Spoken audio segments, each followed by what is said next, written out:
Admiral Park Hyun-woo stood on the bridge of his flagship, looking at the stars through the wide window. Behind him, dozens of ships followed in perfect formation. Colony ships, cargo vessels, and military escorts moved together like a metal river through space. They were heading to Kepler 442, a star system rich with planets that could become new human homes. "Sir, we should reach the system in 6 hours," said Captain Lee So-jin from her position at the navigation console. Her ship, the New Seoul, was one of the fastest scouts in the fleet. She had been checking the route ahead for 3 days, making sure it was safe. Park nodded and smiled. "Good work, Captain. How many families are we bringing to their new homes?" 40,000 people, sir, plus all the equipment to build 3 new colonies. Lee So-jin looked proud. This was the largest colony mission humans had ever attempted. Far away, hidden behind a dark moon, alien eyes watched every human ship. High Commander Velthos of the Vorthak Empire studied the data on his screen. His blue skin glowed softly in the dim light of his command center. Around him, officers from 12 different alien species worked at their stations. "The humans move like they own the galaxy," said Commander Zekthul, his voice full of disgust. "They spread to new worlds every year. Soon they will be everywhere." Velthos nodded slowly. "That is why we must stop them now. Our scientists have studied humans for 20 years. They are too dangerous to let live, too wild, too unpredictable." The Vorthak had built their empire on order and control. Every species they conquered learned to follow rules and live in peace. But humans were different. They fought wars among themselves, took crazy risks, and never did what anyone expected. The alien leaders decided that humans had to die before they became a real threat. "Are all ships in position?" Velthos asked. "Yes, sir. 300 warships wait at the jump points. The gravity mines are active. The weapon platforms are hidden and ready." Zekthul's eyes glowed with excitement. "The humans fly into our trap like blind insects." On the New Seoul, Captain Lee So-jin frowned at her scanner readings. Something felt wrong, but she could not say what. The energy patterns in the system looked strange. Too clean, too perfect. "Run a deep scan of the asteroid belt," she told her sensor officer, Lieutenant Nam Ji-hoon. "Already doing it, Captain," Ji-hoon replied. His fingers moved quickly over the controls. "Wait, there's something here. Multiple contacts hiding behind the large asteroids." Lee So-jin felt cold fear run down her back. "How many contacts?" "I count at least 50 large objects. They're not moving, but they're definitely artificial." Ji-hoon looked up with worry in his eyes. "Captain, I think we're flying into a trap." Before Lee So-jin could respond, space around the human fleet exploded with light. Huge metal objects appeared from nowhere as their camouflage systems shut off. Gravity mines activated, grabbing the human ships and pulling them toward prepared kill zones. The Vorthak war fleet dropped their cloaking devices and surrounded the trapped humans. "All ships, emergency stop," Admiral Park shouted into his communicator. But it was too late. The gravity mines held most of the fleet in place like giant invisible hands. On the communication screen, High Commander Velthos appeared. His alien face looked calm and confident. Behind him, dozens of other alien species stood in formation. Park recognized some of them from trade meetings, but they all looked at him with cold hatred now. "Admiral Park Hyun-woo," Velthos said in perfect human language. "I am High Commander Velthos of the Vorthak Empire. You and your people are now prisoners. What do you want?" Park demanded. "We came here in peace. These are families, not soldiers. We want your species to disappear," Velthos replied simply. "Humans are a disease in our galaxy. You fight too much. You take too many risks. You refuse to follow proper order. We have prepared special worlds where your people can live quietly under our control. Surrender now and we will move you there peacefully." "And if we refuse?" Park asked, though he already knew the answer. "Then we will destroy every human ship, every human colony, every human world until your species exists only in our history books."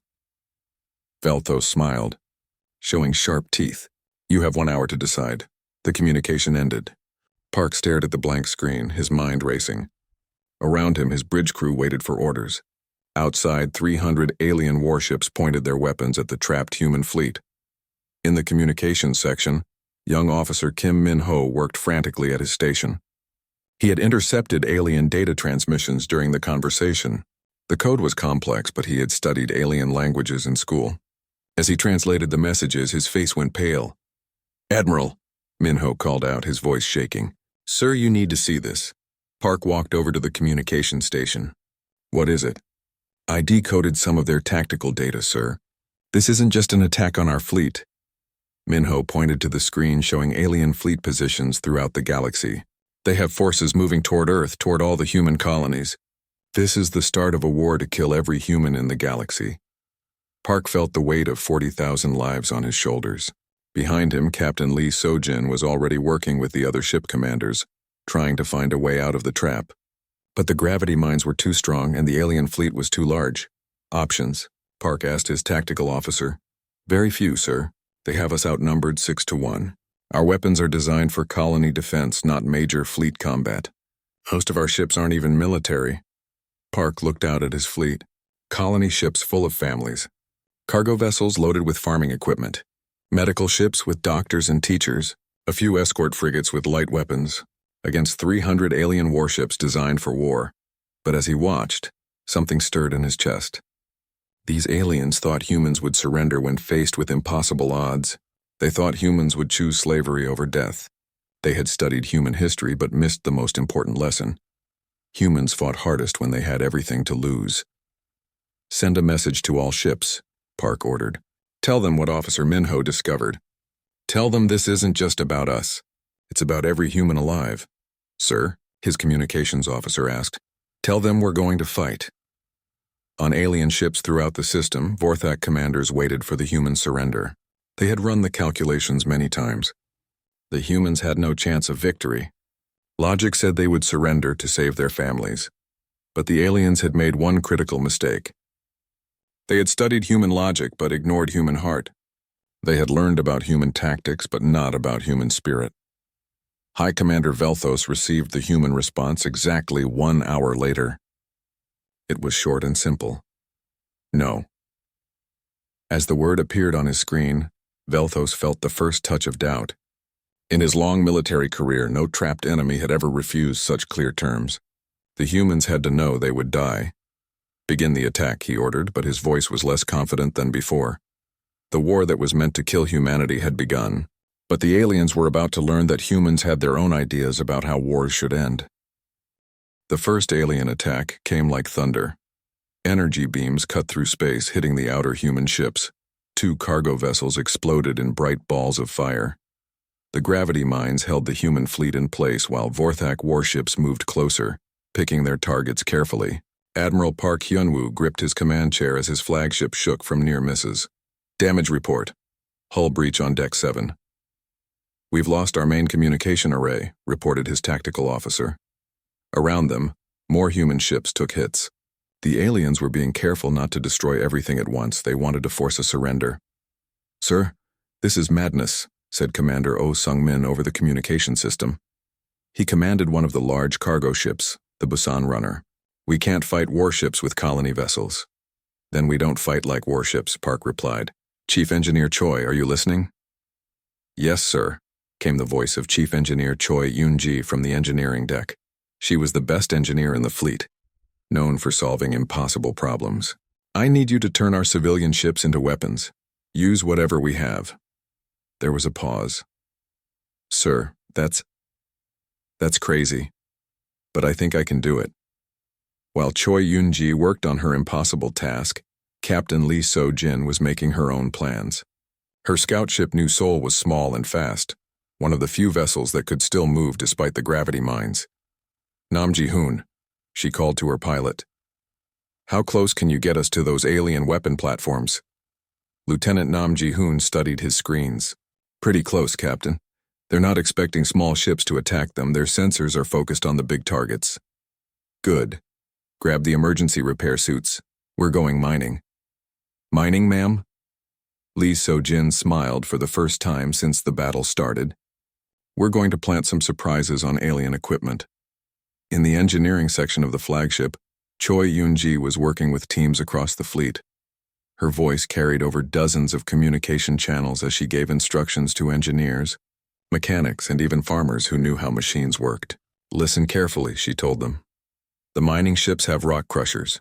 Those can be turned into railguns. The construction vessels have plasma cutters for building. Those can become beam weapons. Even the farming ships have equipment we can use. But Engineer Choi, said one voice. "We don't know how to build weapons." "Then we don't build weapons," she replied. "We build tools that happen to hurt aliens." On the cargo ship Incheon Dream, Captain Kang Do-hyun was turning his vessel into something the galaxy had never seen. His ship carried mining equipment for the new colonies. Now his crew was mounting rock drilling machines on the outside hull and connecting them to the ship's power system. "This is either very smart or very stupid," said his first officer. "Probably both," Kang admitted. "But if we're going to die, let's die doing something interesting." Captain Lee So-jin and Nam Ji-hoon suited up in repair gear and launched from the new Seoul in a small maintenance pod. The pod was so small that alien sensors barely detected it. They drifted toward the nearest weapon platform, moving slowly to avoid attention. "There," Ji-hoon whispered, pointing to a section of the alien structure. "That looks like a power coupling. Plant the charges there. And there. Make sure they all go off at the same time." Lee So-jin attached small explosive devices taken from mining equipment to the alien platform. They were not military weapons, just tools for breaking rocks. But rocks and alien metal were not so different. As they worked, Lee So-jin studied the alien technology. "Ji-hoon, look at this. See how all their systems connect to that central hub?" "Yes, ma'am, it's like everything runs through one control point. That's their weakness. They build everything the same way. Hurt the control point, hurt the whole system." Back on the fleet, Dr. Yoon Hae-ri was making her own discoveries. As the fleet's chief scientist, she had been given pieces of alien equipment that the scouts had collected. In her laboratory, she took the alien devices apart piece by piece. "Fascinating," she muttered, looking at alien circuits under her microscope. "Their technology is incredibly advanced, but it's all standardized. Every piece follows the same design rules." Her assistant, Dr. Park Min-jung, looked over her shoulder. "Is that good for us?" "Very good. See this energy shield generator? It's designed to stop energy weapons, lasers, plasma beams, particle accelerators. But look at these frequency settings. They're optimized for known weapon types." "What about unknown weapon types, Doctor?" Yoon smiled. "Exactly. What happens when you hit their shields with something they never planned for?" She began running calculations on her computer.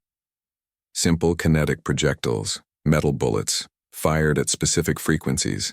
Their shields won't know how to handle them. Officer Kim Min-ho was still working frantically in the communications section. He had been intercepting alien messages since the battle started. Most were in military code, but some were plain communication between ships. "Admiral," he called out, "I'm learning interesting things about our enemies." "Tell me." "They talk to each other constantly. Every ship reports to command every few minutes. Every decision goes through the chain of command. They don't do anything without orders." Park thought about this. "So they're not used to independent thinking?" "No, sir. And there's something else. I've been listening to their tactical discussions. They keep talking about proper battle formations and standard engagement protocols. They fight by rules." "What rules?" "Rules that assume their enemies will also fight by rules." The first human counterattack came from an unexpected source.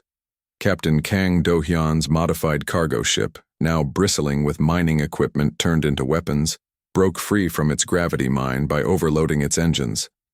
"All power to forward thrust," Kang shouted. His ship groaned and shook, but the mining equipment he had installed began firing.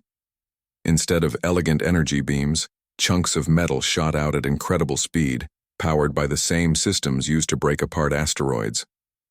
The nearest Forthak warship tried to raise its shields, but the crude human projectiles punched right through. Alarms screamed on the alien bridge as metal slugs tore through their hull. "What kind of weapons are those?" demanded the alien captain. "Unknown, sir. Our shields are not stopping them." More human ships began to break free. Engineer Choi Eun-ji's impossible modifications were working. Colony ships became mobile weapons platforms. Construction vessels turned into assault craft. Even passenger liners mounted improvised weapons. But the biggest surprise came from Captain Lee So-jin's sabotage mission. When her explosive charges detonated on the alien weapon platforms, the effects spread through their networked systems like a virus. One platform failure caused others to malfunction. The careful alien defensive grid began falling apart. "Sir," called the Vorthak tactical officer to High Commander Velthos. "We're losing platform control. The humans have damaged our network." Velthos stared at his displays in confusion. "How? They're trapped. They have no military ships." They're fighting with mining equipment, sir, and construction tools, and farming machinery." "That's impossible. Those are not weapons." "They are now, sir." On the human flagship, Admiral Park watched his ragtag fleet spread out and attack. It was chaos. No formation, no coordinated plan, just dozens of ships doing whatever they could think of to hurt the enemy. And it was working. "Sir," said his tactical officer with amazement in his voice, "we're actually winning some of these fights." "No," Park replied, watching a passenger liner ram an alien destroyer while firing construction lasers. "We're not winning. We're surviving. And sometimes that's enough." Dr. Yoon Hae-ri's voice came over the communication system. "Admiral, I've figured out their shield weakness.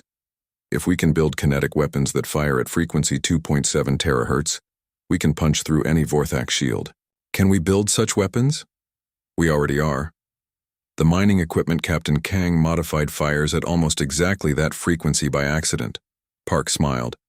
"Sometimes being lucky is better than being smart." The battle raged for 6 more hours. The aliens had better ships, better weapons, and better training. But the humans had something the Vorthak had never encountered: the ability to make weapons out of anything, tactics out of chaos, and victory out of desperation. When High Commander Velthos finally called for retreat, 30% of his fleet was damaged or destroyed. The humans had lost half their ships, but the survivors were something new. Civilian vessels turned into warships, families turned into warriors. "This is not how the battle was supposed to end," Velthos said to his officers as they fled. "Sir, should we report to the High Council?" Velthos looked back at the human fleet, still fighting, still adapting, still refusing to die quietly. "Yes, tell them we need more ships. Many more ships. The humans are not what our scientists predicted." Dr. Yoon Hae-ri worked without sleep for 3 days after the first battle. Her laboratory was filled with pieces of alien technology and human mining equipment. She had discovered something that could change everything. "Engineer Choi, you need to see this," she called over the communication system. Chief Engineer Choi Yoon-ji arrived quickly, her uniform still dirty from working on ship repairs. "What do you have, Doctor?"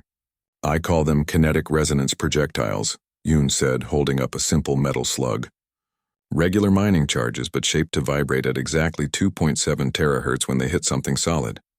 "And that breaks their shields?" "More than breaks them.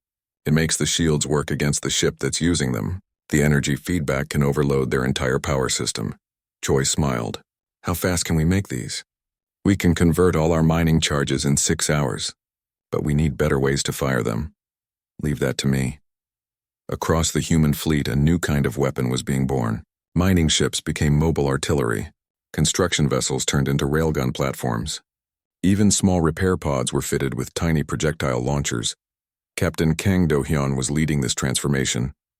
His cargo ship had survived the first battle, and now he was teaching other civilian captains how to fight. "Forget everything you know about proper flying," he told a group of colony ship captains over video communication. "Military ships move in formation because they're built to work together. Our ships are all different. Different sizes, different speeds, different weapons." "How is that good?" asked Captain Han Yu-jin, who commanded a passenger liner. "Because the aliens can't predict what we'll do. They study our patterns and make plans to counter them. But if every ship fights differently, their plans are useless." Kang pulled up a tactical display. "Look at this alien destroyer. Big, powerful, designed to fight other destroyers. It expects enemies to attack from specific directions at specific ranges with specific weapons." He pointed to his modified cargo ship. "My ship moves like no military vessel ever built. I can ram them, shoot from angles they don't expect, and use weapons they've never seen. Their computers don't know how to fight me." Lieutenant Nam Ji-hoon, now promoted after his success in the sabotage mission, was testing these new tactics. His small ship darted between alien formations like a flying insect, impossible to track or target. "This is crazy," he said to Captain Lee So-jin over the communication channel. "I just flew through the middle of an alien battle group and they couldn't hit me." "Why not?" Lee So-jin asked. "She was coordinating multiple scout ships in hit-and-run attacks. They keep trying to predict where I'll go next. But I don't know where I'm going next either. How can they predict something I haven't planned?" This was the key discovery that would change the war.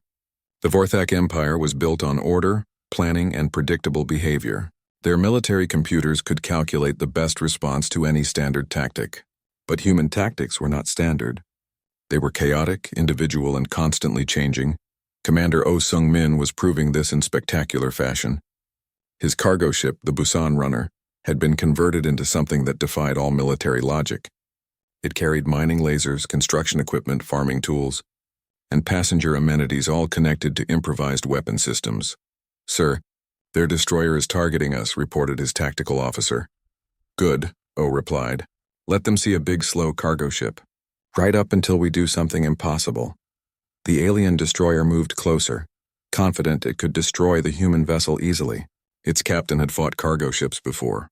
They were predictable targets. Then Oh activated his secret weapon. The passenger entertainment system began broadcasting human music at maximum volume on all communication frequencies. At the same time, construction lasers fired in seemingly random directions while mining charges launched in spirals around his ship. The alien destroyer's computers tried to analyze the attack pattern. There was no pattern. The music confused their audio sensors. The random laser fire made their targeting systems malfunction. The spiraling projectiles came from directions their shields were not designed to cover. "What are they doing?" demanded the alien captain. "Unknown, sir." "They appeared to be dancing?" "Ships don't dance." "This one does, sir." The Busan Runner spun through space, its improvised weapons firing in rhythm with the music. It looked insane. It was insane, but it worked. The alien destroyer, trying to counter an attack that followed no logical pattern, overloaded its tactical computers and had to retreat. Dr. Yoon Hae-ri was watching the battle data from her laboratory. "Fascinating," she murmured. "We're not just beating their technology, we're beating their psychology." Her assistant, Dr. Park Min-jung, looked confused. "What do you mean?" "The Vorthak are collective thinkers. They make group decisions based on shared analysis, but humans are individual thinkers. Every human pilot makes personal choices that the aliens can't predict because they don't think the same way. So our chaos confuses them? More than confuses. It terrifies them. Imagine if you were part of a species that had lived in perfect order for thousands of years, and suddenly you faced enemies who thrived in chaos. This psychological warfare was being led by Captain Lee So-jin, though she did not know it. Her squadron of scout ships had developed their own fighting style. Instead of following standard military doctrine, each pilot was encouraged to fight however felt right to them. Nam Ji-hoon preferred sudden direction changes that made his ship move like a bouncing ball. Pilot Kim Sua liked to fly her ship backwards while shooting forward. Lieutenant Park Jae-min had learned to use his ship's repair drones as tiny fighters. Together they were driving the alien commanders to desperation. "How do we counter enemies who have no tactics?" asked Commander Zechthel during a Vorthak strategy meeting. "All enemies have tactics," insisted High Commander Velthos. "We simply have not identified their patterns yet." "Sir, I respectfully disagree. I have been monitoring their communication channels. Their ship captains do not coordinate their attacks. They do not follow a central plan. Each ship fights independently, making decisions in real time based on individual judgment." Velthos felt something he had never experienced before: uncertainty. "That is impossible. No military force can function without central coordination. The humans can, sir. And they are." The tide of battle truly turned when Admiral Park Hyun-woo made a decision that broke every rule of space combat. Instead of trying to coordinate his fleet's movements, he told every ship captain to fight however they wanted. "All vessels," he broadcast, "you are free to engage the enemy using any method you think will work. No formation requirements, no coordination protocols, just hurt them however you can." The result was chaos. Beautiful, effective, terrifying chaos. 50 different human ships attacked in 50 different ways. Some rammed, some shot, Some danced, some sang. Some fired construction lasers while broadcasting cooking recipes. Some turned off all their lights and attacked like ghosts in the dark. The Vorthak fleet, designed to counter organized military tactics, fell apart trying to respond to organized insanity. High Commander Velthos watched his carefully planned battle disintegrate into confusion. His ships collided with each other trying to track erratically moving human vessels. His weapon systems overloaded trying to target ships that moved in impossible patterns. "Sir, we must retreat," urged Zekthul. "We cannot fight enemies who fight without logic." "There is always logic," Velthos insisted, but his voice was no longer confident. "Not human logic, sir." The final blow came from an unexpected source. Officer Kim Min-ho, still intercepting alien communications, had been listening to the growing panic in Vorthak transmissions. "Admiral," he called out excitedly, "I think they're afraid of us." "Afraid? They have bigger ships and better weapons, but they keep talking about unpredictable human variables and chaotic attack patterns." "Sir, I think they're more scared of not understanding us than they are of our weapons." Admiral Park thought about this as he watched a passenger liner successfully chase away 2 alien cruisers by broadcasting children's birthday party videos while firing mining charges shaped like flowers. "Minho, can you patch me through to their command ship?" "Yes, sir." "High Commander Velthos," Park said when the alien appeared on screen. "You wanted to talk terms earlier." "I'm ready to listen." "You are surrendering?" Velthos asked hopefully. "No, I'm offering you the chance to surrender to us." Velthos looked shocked. "You are outnumbered. We have superior technology. But we have something you don't understand and can't counter. We have the ability to be unpredictable. Every time you make a plan, we do something that breaks your plan. Every time you prepare for one type of attack, we attack differently." Park gestured toward the ongoing battle, where human ships were winning through pure chaos. "Your empire is built on order. Ours is built on the freedom to be different. You can't defeat different because different never fights the same way twice." High Commander Velthos looked at his tactical displays, showing his superior fleet being defeated by converted civilian vessels and insane tactics. For the first time in his military career, he did not know what to do. "This is not over," he said finally. "No," Admiral Park agreed. "It's just beginning. And every time you fight us, we'll find new ways to surprise you." As the Vorthak fleet retreated, the news of the human victory at Kepler 442 spread across the galaxy faster than light itself. On Earth, Fleet Admiral Bae Jin-wook read Officer Kim Min-ho's detailed reports in his office overlooking the Pacific Ocean. The reports contained everything: alien ship designs, battle tactics, and most importantly, the true scope of the Vorthak threat. "They plan to kill every human in the galaxy," Admiral Bae said to his staff. "Every colony, every outpost, every ship." "What are our orders, sir?" asked General Hong Taijun, commander of Planetary Defense Forces. "We prepare for war, real war, not the small conflicts we've had before, but a war for the survival of our species." Bae activated the emergency communication system that connected all human worlds. Within hours, every human military base, every space station, every colony was receiving the same message. Humanity was under attack, and they needed to prepare to defend themselves.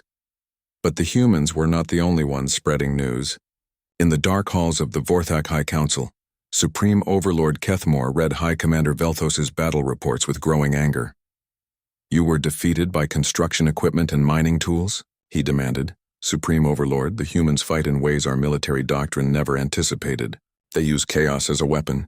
They turn civilian equipment into military hardware. They coordinate without central command." Kethmore's 4 eyes glowed red with rage. "Then we adapt our doctrine. Deploy the Grand Fleet, 3,000 ships. Destroy every human world simultaneously. They cannot spread their chaos if they are all dead." On Earth's moon, Dr. Shin Yu-na received Dr. Yoon Hae-ri's research data and began working day and night to improve human weapons. The kinetic resonance projectiles were just the beginning. She developed new systems that could turn any human ship into a weapon. "The key," she explained to her team, "is modularity. The aliens build specialized ships for specific purposes. We build ships that can become anything we need them to be." Her first creation was the Adaptive Combat Module, a device that could be attached to any human vessel to give it military capabilities. Cargo ships could become carriers. Passenger liners could become battleships. Even small courier vessels could become fighters. But how do we train civilians to use military equipment? Asked her assistant. We don't, Dr. Shin replied. We design the equipment to be used by civilians. Simple controls, automatic systems, and weapons that work like tools they already know how to use. Captain Jeon Mi-kyung was leading the test program for these new systems. Her ship, the Rapid Response, was built entirely from converted civilian components. Mining lasers became beam weapons. Agricultural drones became fighters. The ship's AI was programmed to help civilian crew members fight like soldiers. It's working, she reported to Admiral Bay. My crew includes farmers, teachers, and shop owners. 6 months ago, they didn't know how to fire a weapon. Now they're as effective as trained military personnel. How is that possible? The AI systems do the complex calculations. The crew just points and shoots. It's like playing a video game, except the stakes are real. This was humanity's secret weapon against the Vorthak Empire. While the aliens spent years training specialized soldiers for specific tasks, humans could turn any citizen into a warrior in weeks. General Hong Tai-jun was implementing this strategy across all human worlds. On Mars, mining colonies were being converted into fortress systems. On Europa, underwater cities became submarine bases. Even the orbital stations around Jupiter were being equipped with weapons made from industrial equipment. The aliens expect us to defend our worlds like military bases, he explained to planetary governors during a strategy meeting. They'll attack our weapons, our ships, our soldiers. But what if every building is a weapon? What if every civilian is a soldier? What if every tool is a gun? That sounds impossible, said Governor Park Yun-kyung from the Centauri colonies. 6 months ago, defeating an alien empire with mining equipment sounded impossible too. The first test of these new defenses came when Vorthak scout forces attacked the Proxima Centauri system. The aliens expected to find standard human military installations. Instead, they found something unprecedented. Admiral Park Hyun-woo, now commanding Earth's newest war fleet, was waiting for them. His ships were no longer converted civilian vessels. They were purpose-built warships designed using everything humans had learned about fighting the Vorthak. Remember, he told his fleet commanders, they've adapted to our chaos tactics. They'll be ready for unpredictable attacks this time. So what do we do? Asked Captain Lee So-jin, now commanding her own battle group. We be predictable, Park replied. But predictably human. The alien commander, war leader Thekvan, studied the human fleet through his sensors. These ships looked more military than the civilian vessels his forces had fought before. Their formation was more organized. Their approach was more conventional. Finally, he said to his officers, the humans are learning to fight properly. Deploy standard counterformation Beta 7. But as the battle began, Thekvan realized he had made a terrible mistake. The human ships were fighting in formation, but it was a human formation based on human thinking. When he deployed tactics designed to counter standard military formations, the human response was completely wrong. Instead of splitting up when attacked, the human ships moved closer together. Instead of retreating when outgunned, they advanced. Instead of protecting their weak ships, they put their strongest ships in the most dangerous positions. Their tactics make no sense, complained his tactical officer. No, Thekvan realized with growing horror. Their tactics make perfect sense to humans. We're the ones who don't understand. Captain John Mi-kyung's rapid response was leading the most confusing part of the battle. Her ship was designed to work with civilian crews, so it fought like civilians would fight, protecting the weak, helping the injured, and refusing to abandon anyone. When an alien destroyer damaged a human transport ship, Mi-kyung's vessel immediately moved to help, even though it meant exposing herself to enemy fire. Her crew, mostly former civilians, worked frantically to repair the transport while fighting off alien attacks. Captain, this is tactically unsound, her AI advisor warned. We should withdraw and let the transport be destroyed. Negative, Mi-kyung replied. We don't abandon our people. That is not efficient military doctrine. It's not military doctrine. It's human doctrine. The transport was saved, but more importantly, the alien commander saw something that shook him to his core. The humans were fighting not just to win, but to save each other. They took impossible risks to protect civilian ships. They shared resources with damaged vessels. They coordinated their attacks to minimize human casualties. Even when it made their tactics less effective, they fight like Tekvan struggled to find words for what he was seeing. Like a family. Sir, his communications officer said quietly. They fight like they're all related to each other. This was the moment when Tekvan understood what the Vorthak Empire was really fighting. Not just another military force, but an entire species that treated every individual life as precious. The humans didn't just fight to win territory or resources. They fought to protect each other, and that made them far more dangerous than any conventional enemy. Dr. Yoon Hairi, now promoted to Chief Science Officer of the human fleet, was monitoring the battle from her research vessel. She was testing new technologies in real combat, including her latest invention, the Chaos Virus. It's ready, she reported to Admiral Park. A signal that can disrupt Vorthak coordination networks. What does it do? Their ships are all connected by quantum communication links. They share data instantly across their entire fleet. It's what makes their coordination so perfect. And your virus? Introduces random variables into their shared data. False sensor readings, incorrect position reports, mixed up orders. Their strength becomes their weakness, Admiral Park smiled. Do it. When the Chaos Virus spread through the Vorthak fleet, the results were immediate and devastating. Ships started receiving conflicting orders. Sensor data became unreliable. Captains stopped trusting their computers and started making individual decisions. For the first time in thousands of years, Vorthak ships were fighting independently instead of as a coordinated force. And they were terrible at it. Sir, War Leader Tekvan's tactical officer reported with panic in his voice, our fleet coordination is collapsing. Ships are attacking their own allies. 3 destroyers just collided because they received different navigation data. Tekvan watched his perfect military formation dissolve into chaos. The humans had turned his fleet's greatest strength into its greatest weakness. Retreat, he ordered. Full retreat. As the alien fleet fled, Admiral Park received a communication from Earth.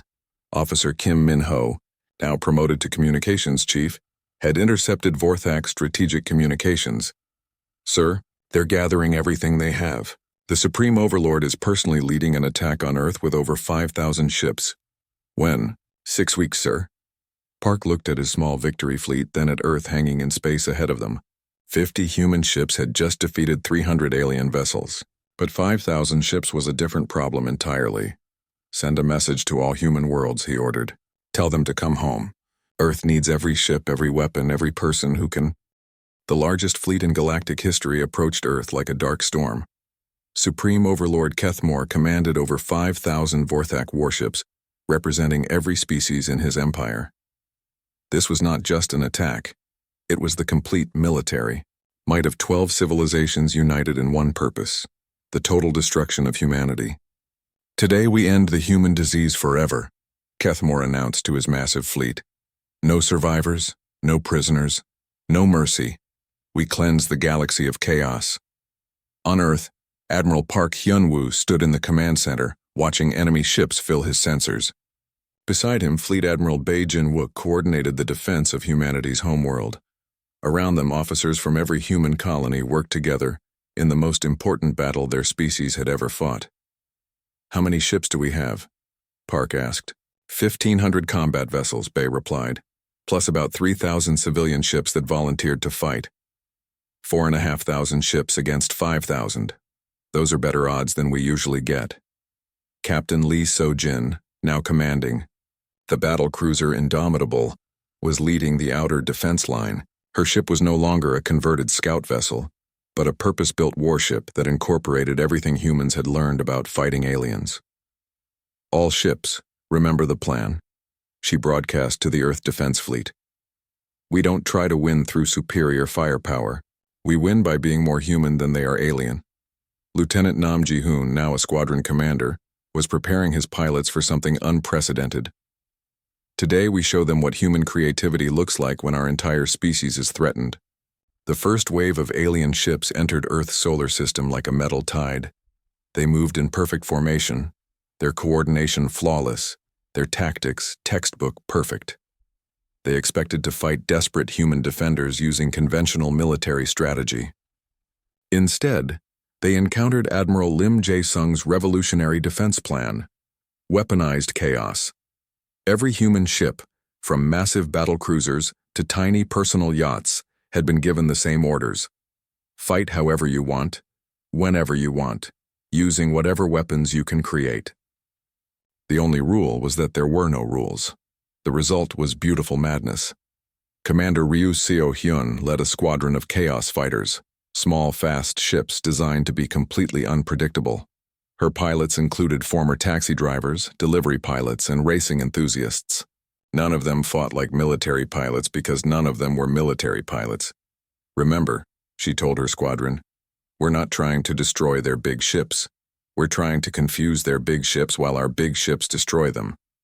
Her pilots spread out through the alien formation like a swarm of angry bees. One pilot flew his ship backwards while firing forward.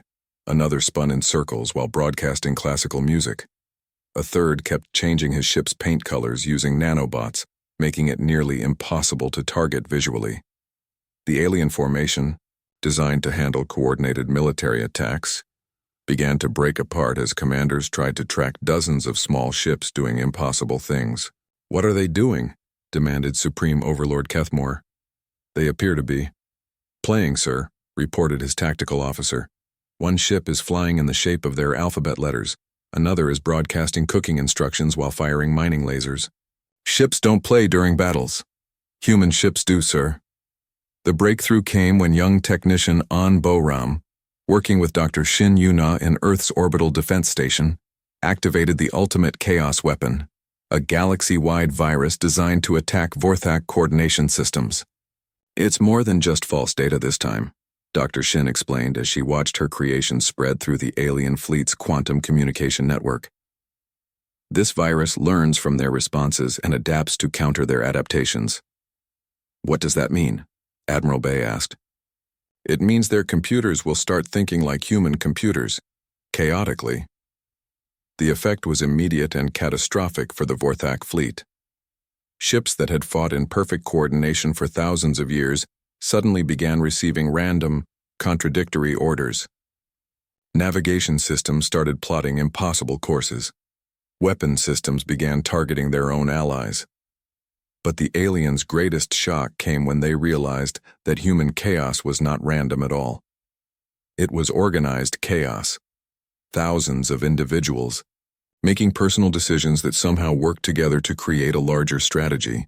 Captain Kang Do-hyun, now commanding a battle group of converted civilian vessels, was demonstrating this principle in spectacular fashion. His ships included everything from luxury cruise liners to garbage collection vessels, all armed with improvised weapons and crewed by volunteers. "Listen up," he told his mixed group of captains. "We're going to attack that alien command ship. Everyone attack however feels right to you. Don't coordinate with anyone else. Just do what makes sense in the moment." The result was an assault that defied all military logic. A cruise ship attacked with disco lights and passenger entertainment systems while firing construction lasers.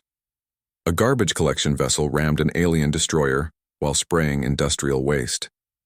A luxury yacht broadcasted wine-tasting commentary while launching guided missiles made from mining equipment.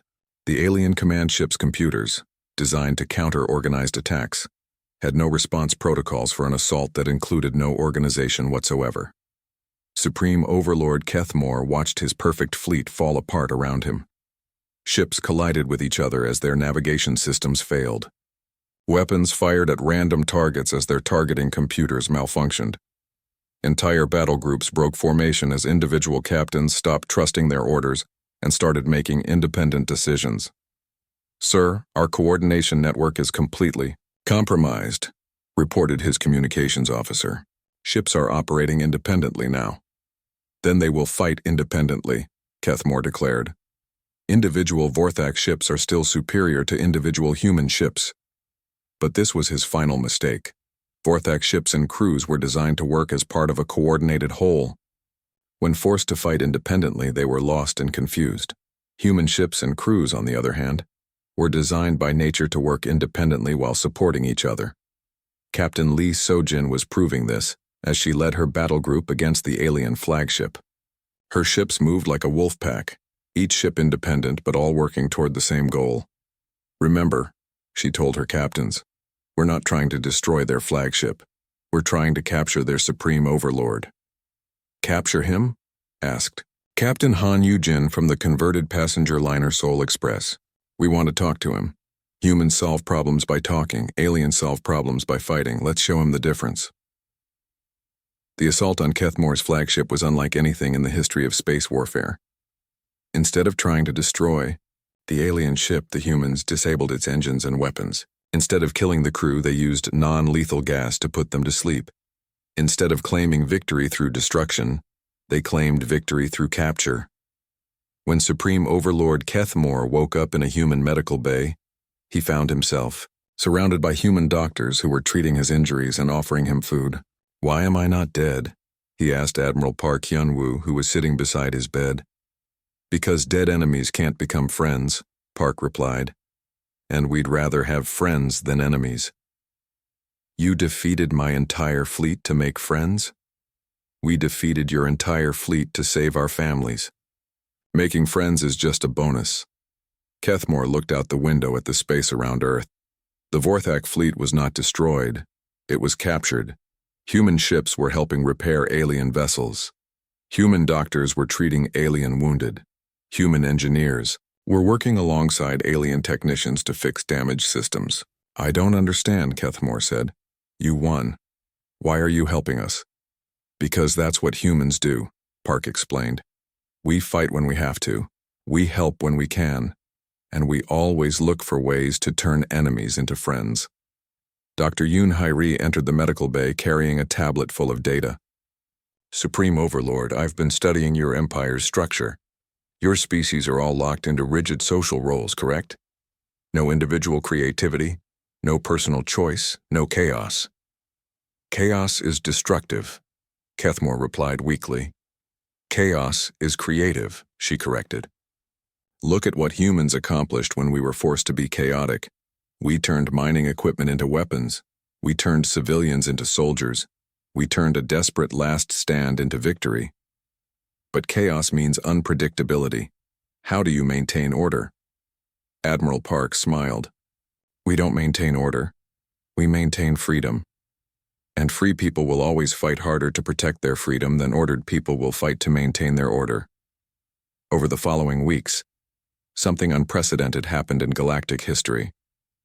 Instead of conquering the defeated Vorthak Empire, humanity offered them a choice: join a new alliance based on cooperation instead of domination, or return to their homeworlds and be left alone.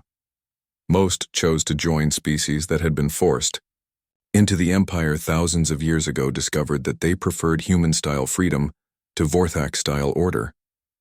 Individual creativity, personal choice, and organized chaos became the foundation of what humans called the Galactic Federation. 1 year later, former Supreme Overlord Kethmore stood on the observation deck of a human space station, watching ships from dozens of species working together on joint projects.